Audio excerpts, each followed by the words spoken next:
Good morning. സന്തോഷ പിറന്നാൾ, ആഘോഷ പിറന്നാൾ, അമ്മൂറ്റി കുട്ടിക്ക് നാൾ പിറന്നാൾ.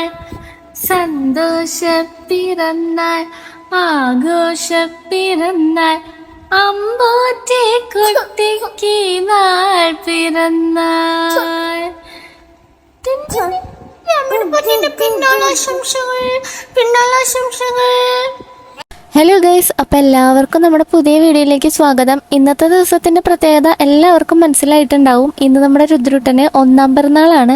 എപ്പോഴും കൂടുതലും 4 പിറന്നാളാണ് ആദ്യം വരാറുള്ളത്, എന്നിട്ടാണ് ഡേറ്റ് ഓഫ് ബർത്ത് എത്തുന്നത്. രുദ്രൂട്ടന് ഡേറ്റ് ആണ് ആദ്യം കഴിഞ്ഞിട്ടുണ്ടായിരുന്നത്, എന്നിട്ട് ഒരു 2 ആഴ്ച കഴിഞ്ഞപ്പോഴാണ് നാളെ എത്തിയത്. അപ്പൊ ഞങ്ങൾ രാവിലെ തന്നെ എണീറ്റ് അമ്പലത്തിൽ പോകാനുള്ള തയ്യാറെടുപ്പാണ്. രുദ്രൂട്ടനെ ആദ്യം തന്നെ കുളിപ്പിച്ചു. രുദ്രൂട്ടനെ തല കുളിക്കുമ്പോൾ മാത്രം ചെറിയൊരു വാശിയുണ്ട്. മുടിയുള്ളതുകൊണ്ട് എന്നെ കുളിപ്പിക്കാനായിട്ട് കുറച്ച് ബുദ്ധിമുട്ടുണ്ട്. അങ്ങനെ മോനെ കുളിപ്പിച്ച് ഫുഡൊക്കെ കൊടുത്ത് ഡ്രസ്സൊക്കെ മാറ്റിയിട്ട് അവനെ ഉറക്കി കിടത്തി. എന്നിട്ട് ഞാൻ പോയി കുളിച്ചു. ഇനി നമുക്കൊന്ന് ചെറിയൊരു ഗെറ്റ് റെഡി വിത്ത് മീ ആവാം. ആ സമയത്ത് ഞാൻ പറയുന്ന കാര്യങ്ങളും ഇപ്പൊ ഞാൻ കൊടുക്കുന്ന വോയിസ് ഓവറും രണ്ടായിരിക്കും. കാരണം ആ സമയത്ത് ഫാനിന്റെ നോയ്സ് കാരണം എന്റെ വോയിസ് ഒട്ടും ക്ലിയർ ആവുന്നുണ്ടായിരുന്നില്ല. അതുകൊണ്ടാണ് ഞാനിപ്പോ വോയിസ് ഓവർ കൊടുക്കുന്നത്. സത്യത്തിൽ അപ്പൊ ഞാൻ പറഞ്ഞുകൊണ്ടിരിക്കുന്നത് എന്റെ ഒരു വിഷമായിരുന്നു. കാരണം അവന്റെ 1-ാം പിറന്നാളായിട്ട് അനുശേഷന് വരാൻ പറ്റിയിട്ടില്ല. അവിടെ യുദ്ധവും കാര്യങ്ങളൊക്കെ നടക്കുന്നതുകൊണ്ട് അനുശേഷന് അങ്ങനെ പെട്ടെന്ന് കയറി വരാനായിട്ട് സാധിച്ചില്ല. മാത്രമല്ല ഇപ്പൊ പോയിട്ട് അധികം നാളും ആയിട്ടില്ല. അതുകൊണ്ട് തന്നെ ഈ ഒരു ബർത്ത്ഡേക്ക് അനുശേഷന് വരാൻ പറ്റാത്തതിൽ അനുശേഷന് വിഷമം ഉണ്ടെങ്കിലും അത് പ്രകടിപ്പിക്കില്ല. പക്ഷെ നമ്മുടെ വിഷമം നമുക്ക് അങ്ങനെ കൺട്രോൾ ചെയ്ത് വെക്കാനായിട്ട് പറ്റില്ലല്ലോ. പക്ഷെ എന്നെ അത് പ്രകടിപ്പിക്കാനായിട്ട് അനുശേട്ടൻ സമ്മതിക്കൂല. എന്തെങ്കിലുമൊക്കെ പറഞ്ഞ് ഞാൻ സെന്റി അടിക്കാൻ തുടങ്ങുമ്പോഴേക്കും അനുശേട്ടൻ അപ്പ വിഷയം മാറ്റും. മാത്രമല്ല ചില പ്രത്യേക സാഹചര്യങ്ങൾ കൊണ്ട്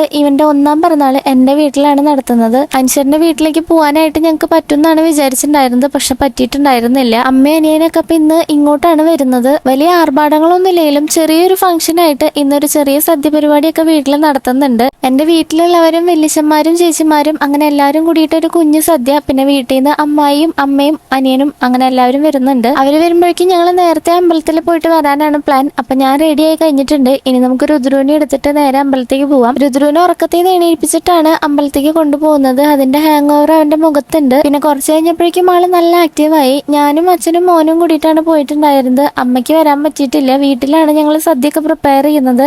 അതുകൊണ്ട് തന്നെ അമ്മ സദ്യ പരിപാടിയിൽ ബിസി ആയിട്ടിരിക്കുകയാണ്. അങ്ങനെ ഞങ്ങൾ 3 പേരും കൂടി അമ്പലത്തിൽ പോയിട്ട് തൊഴുതൊക്കെ കഴിഞ്ഞു. രാവിലത്തെ ഉറക്കം അങ്ങനെ അങ്ങോട്ട് ശരിയാവാത്തതുകൊണ്ട് ആൾക്ക് ഇടയ്ക്കിടയ്ക്ക് ഒരു വാശി ഉണ്ടായിരുന്നു. അതുകൊണ്ട് തന്നെ അമ്പലത്തിൽ നിന്ന് പോയി വന്നിട്ട് ഞാൻ വീണ്ടും അവനെ കുറച്ചു നേരം ഉറക്കി. അപ്പോഴേക്കും എല്ലാവരും വന്നിട്ടുണ്ടായിരുന്നു. ഇനി അവനെ എണീപ്പിച്ചിട്ട് അവന് സദ്യ കൊടുക്കണം. അതിനായിട്ട് ഞാൻ ഒരു കുഞ്ഞു മുണ്ട കുടിപ്പിച്ചിട്ട് മുടിയൊക്കെ കെട്ടി ചന്ദനക്കുറിയൊക്കെ വരച്ചു കൊടുക്കുന്നുണ്ട്. രാവിലെ തൊട്ടതൊക്കെ ഉറക്കത്തിൽ മാഞ്ഞു പോയിട്ടുണ്ടായിരുന്നു. വല്യച്ഛന്മാരും വല്യമ്മമാരും എല്ലാവരും വന്നിട്ടുണ്ടായിരുന്നു. ആദ്യം മോന് കൊടുത്തിട്ട് വേണം അവർക്കൊക്കെ ചോറ് കൊടുക്കാനായിട്ട്. ആദ്യം തന്നെ ഒരു വിളക്ക് കത്തിച്ചു വെച്ചു. ഇനി ഒരു നാക്കെല്ലാം മുറിച്ച് അതിൽ ചോറും കറികളൊക്കെ വിളമ്പി വെച്ചിട്ടുണ്ട്. പിറന്നാളിന്റെ അന്ന് നമ്മളെല്ലാം നേരെ വെച്ചിട്ടാണല്ലോ ഭക്ഷണം കഴിക്കുന്നത്. അപ്പൊ സദ്യ അങ്ങനെ തന്നെ വിളമ്പി. എന്നിട്ട് രുദ്രൂട്ടനെ അവിടെ ആദ്യം കൊണ്ടിരുത്തിയപ്പോൾ ആൾക്ക് ചെറുതായിട്ടൊന്ന് പേടിയായിട്ടുണ്ടായിരുന്നു.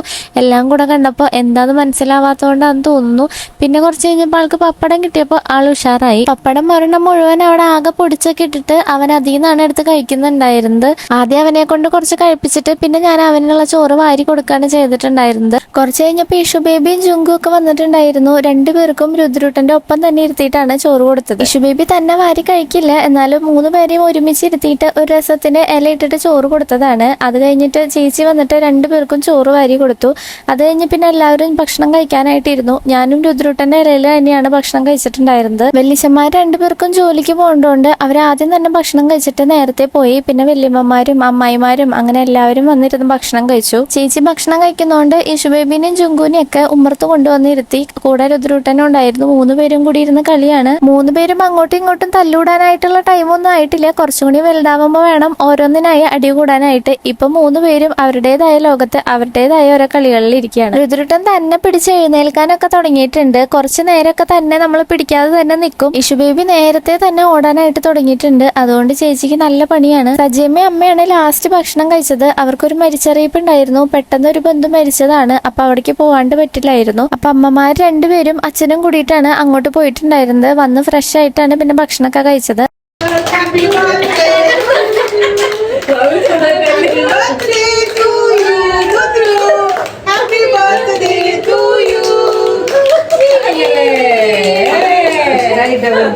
ഡേറ്റ് ഓഫ് ബർത്തിന്റെ അന്ന് രുദ്രൂട്ടനെ കേക്കൊക്കെ കട്ട് ചെയ്ത കാരണം ഇന്ന് കേക്ക് കട്ട് ചെയ്യാനുള്ള പ്ലാൻ ഒന്നും ഉണ്ടായിരുന്നില്ല. പക്ഷെ സജ്ജമ്മ വരുമ്പോൾ ഒരു കേക്കും കൊണ്ടിട്ടാണ് വന്നിട്ടുണ്ടായിരുന്നത്.